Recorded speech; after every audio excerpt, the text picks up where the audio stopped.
अस्सलाम वालेकुम my dear student. आज हम पढ़ेंगे morphological alteration in cell injury. Morphology से मुराद है स्ट्रक्चरल चेंजेस, यानी हम ये देखेंगे कि सेल की इंजरी में स्ट्रक्चरल चेंजेस किस सीक्वेंस में आते हैं। अस्सलाम वालेकुम माय डियर स्टूडेंट। आज हम पढ़ेंगे morphological alteration in the cell injury.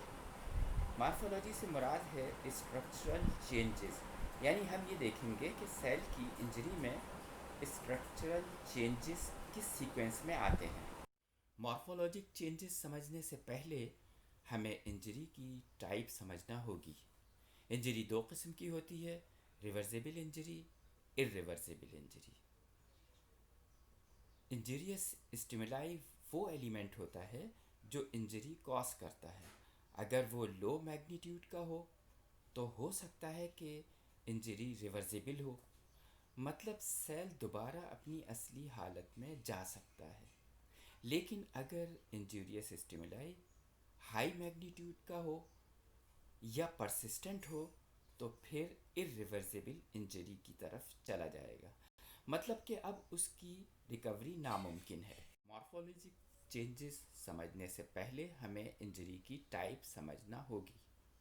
Injury दो किस्म की होती है, रिवर्सिबल इंजरी, इरिवर्सिबल इंजरी। अगर injurious stimuli reversible and irreversible injury, persistent or excessive stimuli causes cell to enter into a state of irreversible injury which then proceed towards cell death. If prompt action is taken and injurious stimuli is withdrawn, cell may regain its function and may return to its normal functioning as before. इसमें यही बात समझाई गई है जो हम पिछली slide में बता चुके हैं।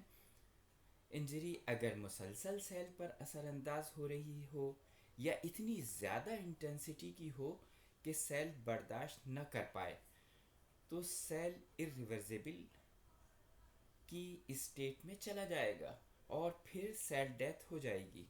लेकिन अगर इंजरी वक्ती हो या कम इंटेंसिटी की हो तो सेल रिवर्सिबल इंजरी में चला जाएगा। इस दौरान अगर हम कुछ एक्शन ले लें या इंजूरियस स्टिमुलाई खुद ही ख़त्म हो जाए तो ये मुमकिन है कि सेल अपनी नॉर्मल फंक्शनिंग की तरफ लौट जाए। इसको रिवर्सिबल इंजरी कहते हैं।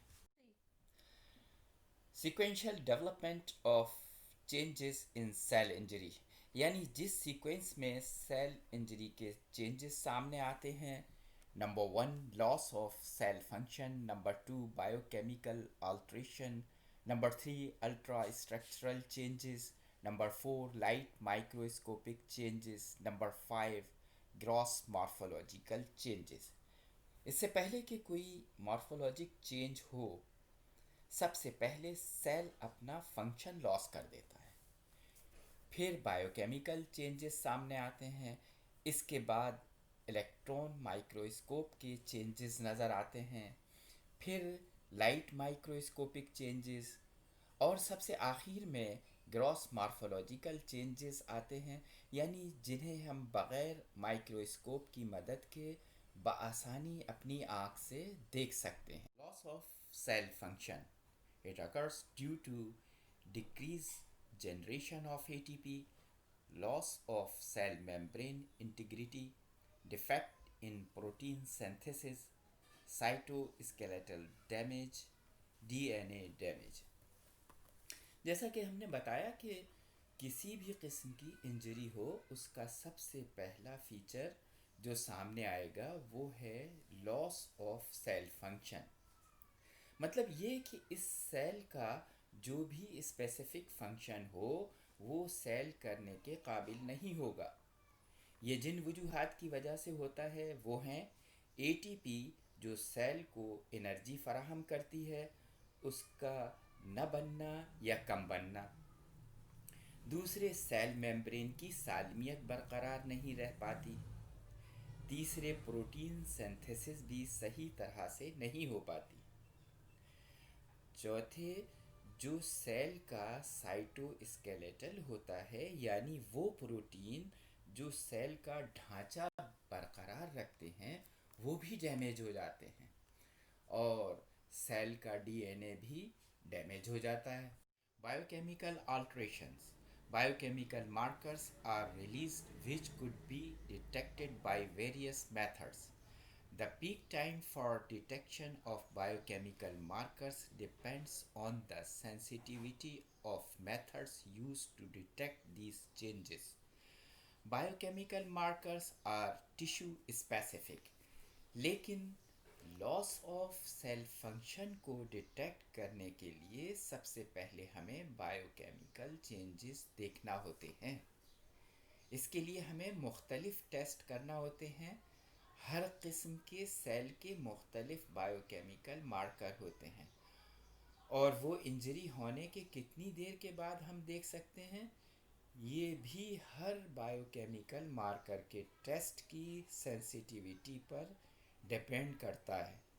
मिसाल के तौर पर कार्डियक फेल्योर को हम कार्डियक स्पेसिफिक एंजाइम से डिटेक्ट करते हैं, जिनमें टोपोनिन टी, टोपोनिन आई और सी के एम भी शामिल हैं। Ultrastructural changes, morphological changes which are seen under electron microscope. These includes generalized cell swelling, swelling of cell organelles, blabbing of plasma membrane, detachment of ribosome from endoplasmic reticulum, clumping of nuclear chromatin. Ultra structural changes में वो morphological changes शामिल हैं जो हमें electron microscope की मदद से नज़र आते हैं। यानी जब सेल की मॉर्फोलॉजी डिस्टर्ब होती है तो चेंजेस इतने खफीफ होते हैं कि उन्हें हम सिर्फ इलेक्ट्रॉन माइक्रोस्कोप की मदद से देख सकते हैं। लाइट माइक्रोस्कोप में उनका देखना नामुमकिन है। इन चेंजेस में शामिल हैं पूरे सेल की स्वेलिंग बशमूल उसके ऑर्गेनेल्स के। इसके साथ साथ प्लाज्मा मेम्ब्रेन में ब्लैप्स बन जाते हैं। राइबोसोम्स का एंडोप्लाज्मिक रेटिकुलम से अलग हो जाना और न्यूक्लियर क्रोमेटिन की क्लम्पिंग, ये सब हमें इलेक्ट्रॉन माइक्रोस्कोप के अंदर नज़र आएगा। Light microscopic changes, reversible injury apparent within minutes, irreversible injury takes 4 to 12 hours. Light microscopic changes include cell swelling, fatty change. फिर कुछ वक्त गुजरने के बाद स्ट्रक्चरल चेंजेस लाइट माइक्रोस्कोप में भी आया हो जाते हैं। अगर सिर्फ रिवर्सिबल इंजरी हो तो चेंजेस के आने में चंद मिनट लगते हैं, जिनमें सेल स्वेलिंग और फैटी चेंज शामिल हैं। लेकिन जब इरिवर्सिबल इंजरी हो तो उसमें चेंजेस आने में तकरीबन 4 से 12 घंटे तक लग सकते हैं। ये स्लाइड पिछली तमाम स्लाइड का खुलासा है जो इस ग्राफ की मदद से पेश किया गया है। इसमें नुमाया है कि सबसे पहले सेल का फंक्शन लॉस हो जाता है। इस दौरान सेल के पास चांस होता है कि वो वापस अपनी नॉर्मल स्टेट पर लौट जाए। अगर वो ऐसा नहीं कर पाता तो वो रिवर्सिबल स्टेट से निकलकर इरिवर्सिबल इंजरी यानी कि सेल डेथ की तरफ चला जाता है। मॉर्फोलॉजिक चेंजेस में सबसे पहले आते हैं अल्ट्रा स्ट्रक्चरल चेंजेस यानी इलेक्ट्रॉन माइक्रोस्कोपिक चेंजेस। फिर इसके बाद आते हैं लाइट माइक्रोस्कोपिक चेंजेस और सबसे आखिर में हमें ग्रॉस चेंज नज़र आता है। ये स्लाइड पिछली तमाम स्लाइड का खुलासा है जो इस ग्राफ की मदद से पेश किया गया है। इसमें नुमाया है कि सबसे पहले सेल का फंक्शन लॉस्ट होता है। इस दौरान सेल के पास चांस होता है कि वो वापस अपनी नॉर्मल स्टेट पर लौट जाए। अगर वो ऐसा नहीं कर पाता तो वो रिवर्सिबल स्टेट से निकलकर इरिवर्सिबल इंजरी यानी कि सेल डेथ की तरफ चला जाता है। मॉर्फोलॉजिकल चेंजेस में सबसे पहले आते हैं अल्ट्रा स्ट्रक्चरल चेंजेस यानी इलेक्ट्रॉन माइक्रोस्कोपिक चेंजेस। फिर इसके बाद आते हैं लाइट माइक्रोस्कोपिक चेंजेस और सबसे आखिर में हमें ग्रॉस चेंज नज़र आता है। ये स्लाइड पिछली तमाम स्लाइड का खुलासा है जो इस ग्राफ की मदद से पेश किया गया है। इसमें नुमाया है कि सबसे पहले सेल का फंक्शन लॉस हो जाता है। इस दौरान सेल के पास चांस होता है कि वो वापस अपनी नॉर्मल स्टेट पर लौट जाए। अगर वो ऐसा नहीं कर पाता तो वो रिवर्सिबल स्टेट से निकलकर इरिवर्सिबल इंजरी यानी कि सेल डेथ की तरफ चला जाता है। मॉर्फोलॉजिक चेंजेस में सबसे पहले आते हैं अल्ट्रा स्ट्रक्चरल चेंजेस यानी इलेक्ट्रॉन माइक्रोस्कोपिक चेंजेस। फिर इसके बाद आते हैं लाइट माइक्रोस्कोपिक चेंजेस और सबसे आखिर में हमें ग्रॉसली चेंज नज़र आता है। कुछ मसला है? Thank you very much my dear students. लेकिन चलते वक्त मैं आपसे ये ज़रूर कहूँगा कि वो सारी स्लाइड्स जो आपके सामने दिखाई गई हैं उनको खूब गौर से अच्छी तरह से याद कर लें, तो ये आपके लिए इम्तहान के पॉइंट ऑफ व्यू से बहुत हेल्पफुल होगा। अल्लाह हाफिज़।